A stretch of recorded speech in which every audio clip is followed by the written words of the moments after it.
everybody, from the NEXUS Podcast. I'm Carlos from the Geospatial Hub, and we are joined here today by my good friend, Amy Foreman. Amy, do you want to tell us a little bit about yourself? Yeah, so I'm a Senior Scientific Program Manager at the European Molecular Biology Laboratory, currently managing a program called the Human Ecosystems Transversal Theme, which is trying to understand how the environment impacts human health.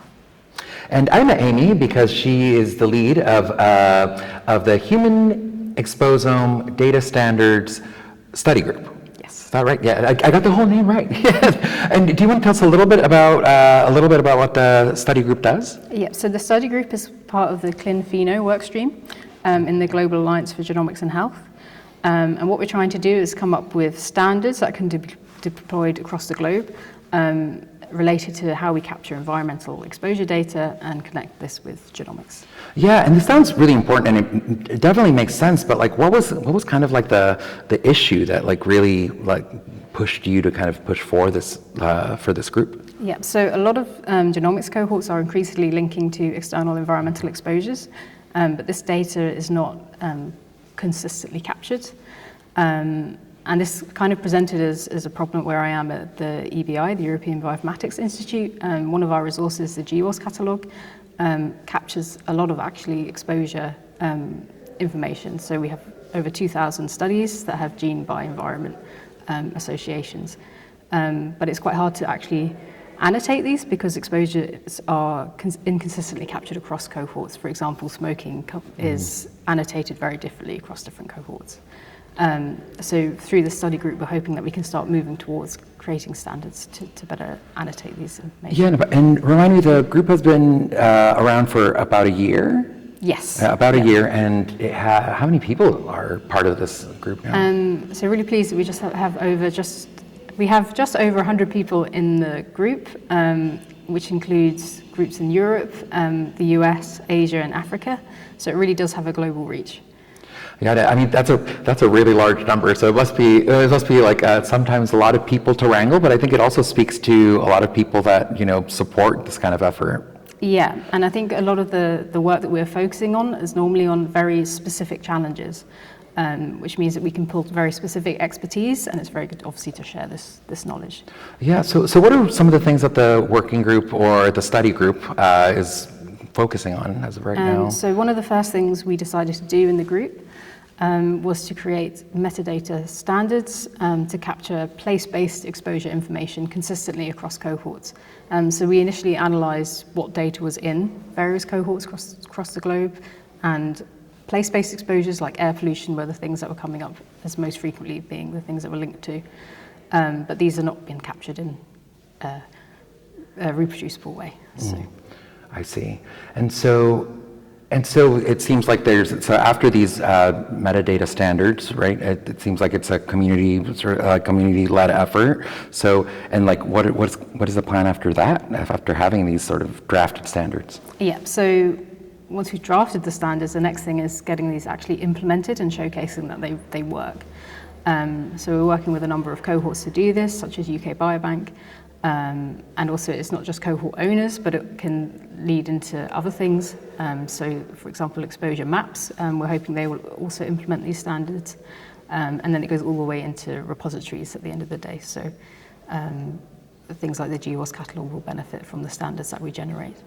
Yeah, and with 100 people in this group, hopefully that's a lot of reach and a lot of different type of people that work with these metadata standards. Yes, and another thing is we really wanted to influence publishers to advocate for certain standards or data to be shared on publication as well. Yeah, so it's not just benefiting the cohorts themselves, but just anybody that wants to engage in this, engage in sort of this kind of research. Yeah, so we're really moving towards fair data management, so findable, accessible, interpretable, and reusable data is what we really want to do. There's always a mouthful. Yes. So, no, that's great, and I can imagine that there may be some challenges in trying to kind of navigate and coordinate a group that has people from from Asia, from the UK, from the United States as well. Yeah. So one of the things is actually time difference and being able to have a time that everyone can meet. Obviously, this isn't fully possible, but we try to have sub-meetings with various groups that can't make our main meetings. And because we have rolling documents and rolling minutes, and we're able to get feedback from people in different areas and different regions. No, that's really great. What are some other sort of projects or initiatives that this group will take on? So another thing that's quite challenging is actually linking individuals in cohorts to environmental exposures. And the problem here is you can't share geospatial data for an individual, so you can't share residential address information because this is private information.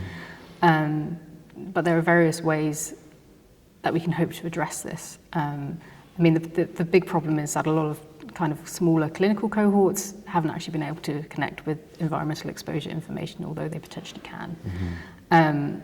So we're coming up with ways that we can allow this data linkage. And various methods have been developed in the US, but also in the UK. And a lot of these rely on a postal address, which is obviously different in different countries. But we're hoping by bringing people together, we'll come to a solution that can be deployed anywhere. Yeah, and with a lot of things that are impacting like access, privacy, I'm sure it comes up a lot, right? That might be defined in different ways. Yeah, and then once you have linked the data, there's a second problem of the potential for re-identification. So even when you don't share a residential address in your results, the fact that you've layered so many different environmental parameters may mean that you'll be able to associate someone in the place that they live just based on the exposure information that you have. So this is something that we're also planning to discuss and see if we can come up with a solution for that. The benefit of being in GA4GH as well is obviously there's a lot of challenge around genomics data and genomics data sharing. So we're hoping we can learn from various use cases to see what we can actually deploy in an exposures context. Yeah, that's great. And I believe, if I understand, GA4GH also has other products and other things. And so are there possible collaborations between this group and some other GA4GH efforts? Yes, so GA4GH have multiple different products. For example, Beacon, which allows you to search for clinical data globally. And we're able to potentially expand the existing resources to start capturing environmental data as well, or products, I should say. Yeah, so I mean, you're thinking about this all of the time, right? Especially like as part of this group. So being here in these past few days at the Global Exposome Summit, how are you feeling about the various conversations that have been happening? It's really exciting because I've been coming to these meetings for the last 3 years, and it's good to see the progress. One of the things that we've done at EMBL is co-founder position with Roel Vermeulen and Ollie Stegler, who's at EMBL Heidelberg, and this is one of the first kind of projects looking at gene and environmental interactions at scale. So we're very excited about that, and it's good to see the progress that's being made. Yeah, well, it's exciting to see that you're excited, especially with so many complicated issues, as you brought up before. Yes. So there are a lot of people that are involved in this effort. Like, I mean, if there's somebody that wants to sort of join this study group or find out more about what they're doing, where can they go? Yeah, so on the GA4GH website, there is a sign-up link. We're under the CleanPheno work stream, and I think we'll share the link. And yes, you can just sign up there. So awesome. Exciting things happening. Thank you for joining us, Amy, and so we could learn a little bit more about these efforts. Yeah.